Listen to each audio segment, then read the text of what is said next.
আবু ধাবির তীব্র গরমে লিটন দাস তাওহিদ হৃদয়রা ব্যাটিং করলেন বুক চিতিয়ে, গড়ে তুললেন দুর্দান্ত জুটি। টাইগার কাপ্তান লিটন দাস দাপুটে ব্যাটিংয়ে পূরণ করলেন আইসিসি স্বীকৃত ক্রিকেটে 19,000 রানের গণ্ডি।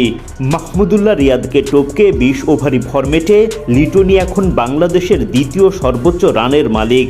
লিটন তাওহিদের ব্যাটে বাংলাদেশ পেল দিশা, দাপুটে জয়ে এশিয়া কাপে এলো শুভ সূচনা। এদিন হংকংয়ের দেয়া 144 রানের জবাবে ব্যাট করতে নেমে তেমন সুবিধা করতে পারেননি দুই টাইগার ওপেনার পারভেজ ইমন ও তানজিদ তামিম। ইনিংসের তৃতীয় ওভারেই বড় শট খেলতে গিয়ে ক্যাচ তুলে দেন ইমন। 14 বলে 2-4-1 ছক্কায় 19 রান করে বিদায় নেন তিনি। আতিক ইকবালের বলে নিজাকাত খানের চোখ ধাঁধানো ক্যাচে বিদায় ঘণ্টা বাজে আরেক ওপেনার তানজিদ তামিমের। 18 বল খেলে এক বাউন্ডারিতে তিনি করেন 14 রান। দলীয় 47 রানের মধ্যে দুই ওপেনারের উইকেট হারিয়ে ফেলে বাংলাদেশ। জোড়া উইকেট হারানোর পর দলের হাল ধরেন অধিনায়ক লিটন দাস ও তাওহিদ হৃদয়। দুই প্রান্ত থেকে সমানতালে রান তুলতে থাকেন তারা। তাদের জুটি পেরিয়ে যায় অর্ধশতক। ওদিকে দলও পেয়ে যায় 100 রানের দেখা। ক্রমেই জয়ের দিকে এগিয়ে যেতে থাকে বাংলাদেশ। অধিনায়ক লিটন তুলে নেন 50। হৃদয়ও দারুণ সঙ্গ দিতে থাকেন অধিনায়ককে। সব মিলিয়ে বড় জয় নিয়েই মাঠ ছাড়ে বাংলাদেশ।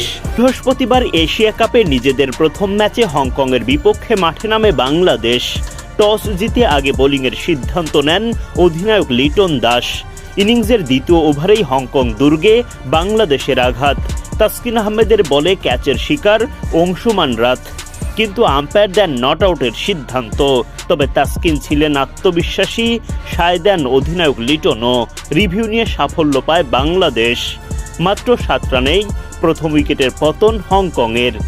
বাংলাদেশের হয়ে দ্বিতীয় উইকেটের পতন ঘটান তানজিম সাকিব। হংকং ব্যাটার বাবর হায়াত ছক্কা হাঁকালে সেটা মেনে নিতে পারেননি সাকিব। পরের বলেই করেন বোল্ড। উদযাপনে দেখান প্রতিশোধের আগ্রাসন। 12 বলে 14 রান করে ফিরে যান হায়াত। দলীয় 30 রানে দ্বিতীয় উইকেট হারায় হংকং। তানজিম সাকিব নিজের দ্বিতীয় শিকারে পরিণত করেন জিশান আলীকে। তবে এই উইকেট শিকারে মুস্তাফিজুর রহমানেরও অবদান কম না। দৌড়ে গিয়ে দুর্দান্ত একটা ক্যাচ নেন তিনি। দুই ওপেনার তামিম ইমনের পর বোলার সাকিব গিয়েও বাহবা জানান দ্য ফিজকে। 3 উইকেট হারিয়ে 11 ওভার শেষে 71 রান করে হংকং। শাদ মুস্তাফিজের রান আউটের সুবাদে হংকং অধিনায়কের বিদায় ঘটে। হংকং খর্বশক্তির দল হিসেবে শেষ পর্যন্ত চ্যালেঞ্জিং পুঁজিরই দেখা পায়।